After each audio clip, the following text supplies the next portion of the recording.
Et vous, Eliott et Félix, que pensez-vous de la saison 2022 des Canadiens? Ben, moi, je pense qu'il était vraiment bon cette année. On a vu des bonnes chances en série éliminatoire si ça se rendu loin. Ah non, ça c'est l'année passée, excuse-moi. Cette année, ils étaient de choix. Là, ils marquent pas. Ils n'ont pas de goaleux. Le seul match de l'année où ils sont bons, c'est le dernier match quand ils sont déjà derniers, 10 buts. Mais sinon, ils marquent pas. Ils sont pas bons. Mais il faut pas oublier qu'ils n'ont pas joué de l'année avec une équipe complète de joueurs de la NLH. Ils n'ont pas été capables d'avoir une équipe constante, puis ils ont toujours eu du changement durant l'année. Pareil, même à ça, c'est du monde qui ont été pris, repêchés, qui sont censés être bons, qui sont censés être capables de jouer au hockey. Ils n'ont pas nécessairement été repêchés. La majorité des joueurs pendant la majorité de la saison étaient du Rocket. Puis ça, c'est l'équipe école du Canadien. Leur meilleur joueur était blessé. Puis en comptant toutes les blessures et le COVID inclus, de tous les joueurs, ça a été l'équipe avec le plus grand nombre de blessures, de matchs manqués à cause de blessures. Mais ça, c'est juste la preuve que les Canadiens ne sont pas bons. Il manque 2-3 joueurs qui sont pas capables de jouer. Il faut qu'il y ait de la profondeur, il faut qu'ils sachent jouer, il faut qu'ils soient une équipe soudée. Ouais, mais leur joueur étoile n'était pas là. C'est pas leur faute. Mais oui, c'est leur faute. S'il manque un joueur, ils sont quand même capables de jouer. C'est pas juste le joueur, il faut que ça soit une équipe. Ben oui, mais une équipe, c'est important, c'est sûr. Mais quand il te manque ton meilleur gardien, ton deuxième meilleur gardien, parce que lui aussi il était pas là, il y avait une commotion. Ton meilleur attaquant, leur attaquant qui avait plus de volonté, comme Brendan Gallagher. Leur attaquant qui marque le plus de buts, ou leur meilleur défenseur. N'importe quoi. C'est sûr qu'ils vont pas faire de jeu important. Pas une fucking excuse, là. Genre, j'espère qu'ils vont être meilleurs l'année prochaine, là, parce que sinon, là, le Canadien, ça a plus la merde. Je vais changer d'équipe préférée, là. J'imagine aussi que l'an prochain, ils vont être meilleurs avec les échanges qu'ils vont faire, puis les choix au repêchage qu'ils ont fait dans les dernières années qu'ils vont avoir été capables d'avoir. Ouais, parce qu'en plus, là, ils ont eu le premier choix, là, fait qu'ils sont mieux de faire un bon choix, là. Ouais, c'est vrai. C'est certain.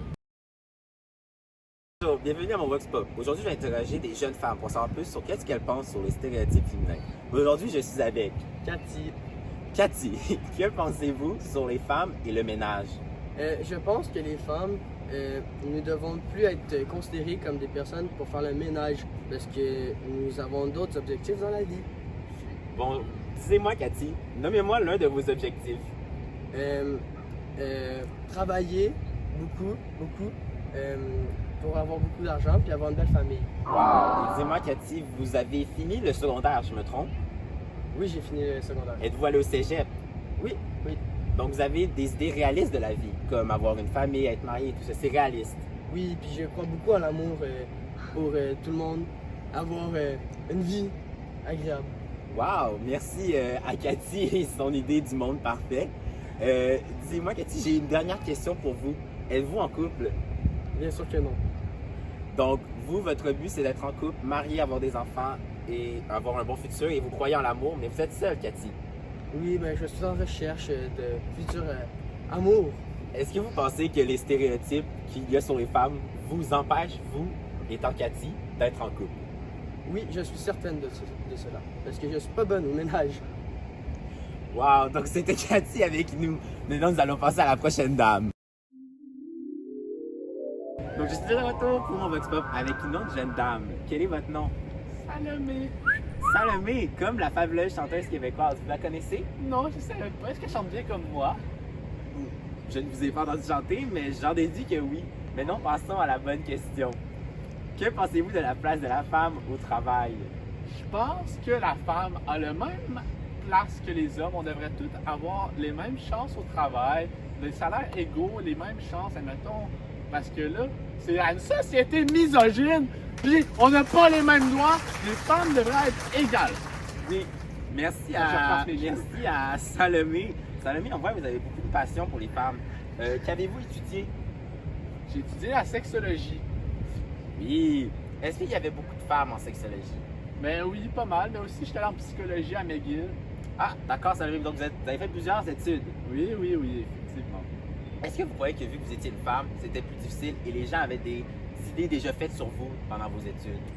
Oui, ben j'ai eu de la misère à avoir des bonnes notes parce que les profs c'était des gens genre qui aimaient plus les hommes. Puis je trouve que dans notre société, on devrait être encore plus perçu comme égal aux hommes. Là, on est quand même intelligents nous aussi. Parfait. Donc on va tester vos connaissances sur vos études. Maintenant, je vais vous nommer des femmes importantes. Vous me nommez ce qu'elles ont fait.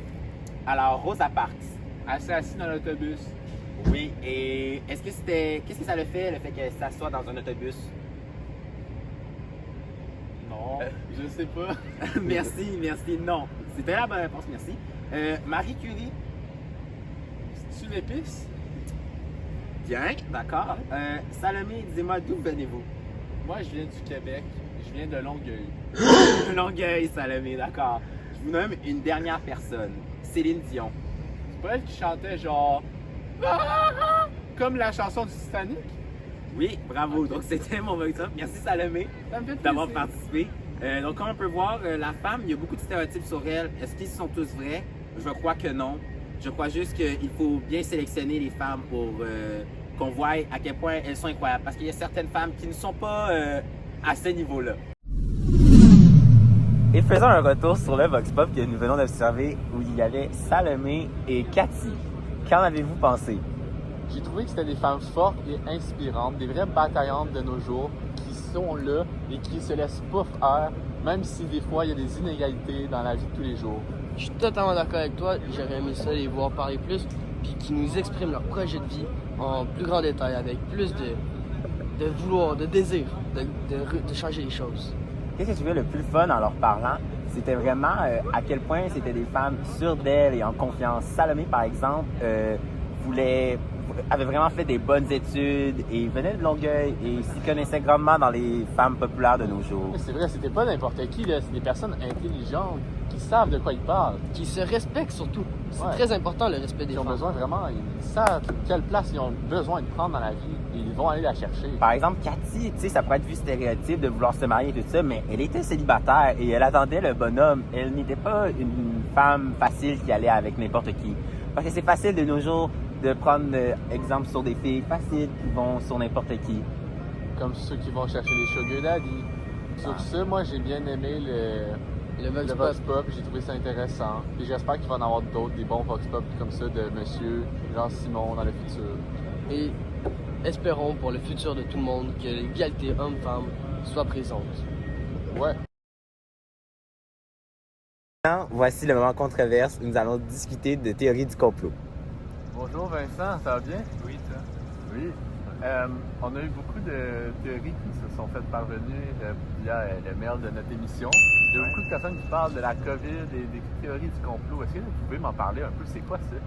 Ouais, ben, la COVID, en gros, c'est quelque chose que le gouvernement ils ont créé parce que il y a plein de personnes sur la Terre qui voulaient faire diminuer la population. Ah ouais? Mais pourquoi il aurait voulu faire ça comme ça? Ben, je sais pas trop, mais ils l'ont parti en Chine à cause qu'en Chine, il y a vraiment beaucoup de personnes. Ah ouais.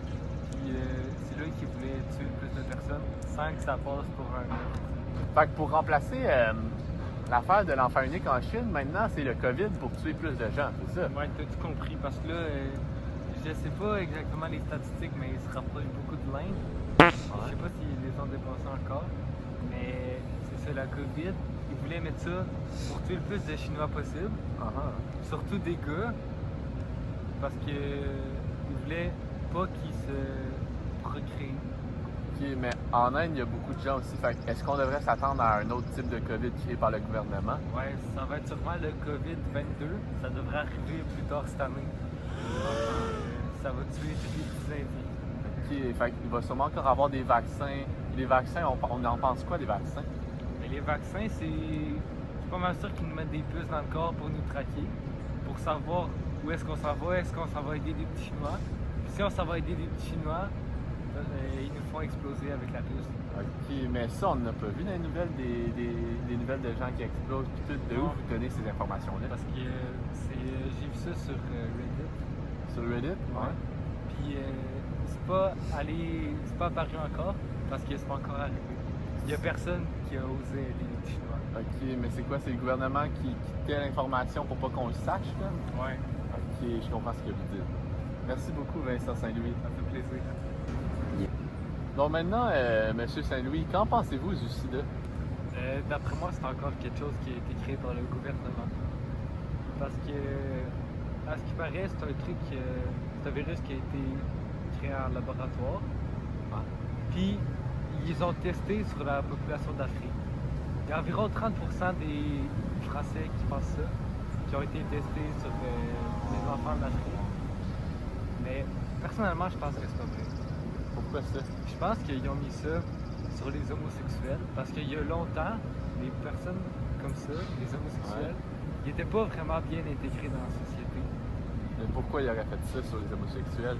Pour s'en débarrasser sans paraître homophobe ou quoi que Mais- ce soit dans le genre. Mais c'est bizarre parce que présentement, aujourd'hui dans la société, on les accepte ces gens-là, on est de plus en plus ouvert d'esprit. Ouais, c'est pour ça qu'il y a beaucoup moins de cas du sida aussi. Ah, On c'est en pour- parle vraiment C'est pour moins. ça que le sida, il en parle moins, c'est ça que tu es en train de me dire? Ouais. Moi, je pense que c'est ça. Toi, t'en penses quoi? Ben moi je pense, écoute, que le sida c'est une vraie maladie, mais on a de la place dans notre émission pour l'ouverture sans jugement. Les gens parlent de ce qu'ils veulent. Donc si vous voulez passer ça, monsieur, c'est correct. Oui, moi, c'est ça que je pense. Bon, ben merci. Ça fait plaisir. Ding ding bring boum boum. Bienvenue à Radio-Canada avec Céline Galipo. Aujourd'hui, segment spécial Ukraine. Bonjour Céline, comment allez-vous? Ça va très bien, écoute, toi? Ouais, ça va très bien. Sur l'Ukraine, qu'en pensez-vous? Qu'est-ce qui se passe en ce moment sur l'Ukraine? Moi, je trouve qu'en Ukraine, c'est vraiment triste ce qui se passe. Poutine il est vraiment méchant d'attaquer comme ça sans aucune bonne raison les Ukrainiens. Ils se défendent très bien. Je suis vraiment fier. Qu'en pensez-vous des raisons de Poutine pour attaquer l'Ukraine, la dénazification? Mais c'est sûr que si c'était des vrais nazis là-bas, ben je serais d'accord avec ça, mais c'est pas des nazis, ils font pas de signes, ils font rien, ils ont pas de logo nazis non plus. Ils peuvent pas être des vrais nazis. C'est vrai. Pensez-vous que d'ici peu, ça va s'arrêter ou ça va continuer longtemps? J'espère vraiment que ça finisse bientôt, mais voir comment que ça se passe en ce moment, ça fait déjà 3 mois je pense à peu près. Ouais. Ça va pas bien là. J'aimerais ça que ça finisse d'ici peu. D'accord. Puis, pensez-vous retourner faire un reportage en Ukraine? Vous avez trop peur? Ben, j'aimerais ça, mais pas proche des zones de guerre. Pour faire un reportage? J'aimerais ça, mais pas proche des zones de guerre. Parce que entendre des booms tout le temps, ça fait peur. Je suis d'accord, mais en tant que journaliste, c'est là qu'il y a le gros d'activité qui se passe. Ouais, mais les gens peuvent le savoir par d'autres personnes. Là. J'ai pas besoin d'avoir peur pour ça. Vous voulez pas risquer votre vie? Non, je suis journaliste. Pourquoi? J'écris des choses. Pas plus. Vous faites pas de reportage? Oui, mais pas proche des zones de guerre. J'ai peur. D'accord. Merci Céline. Ça fait plaisir.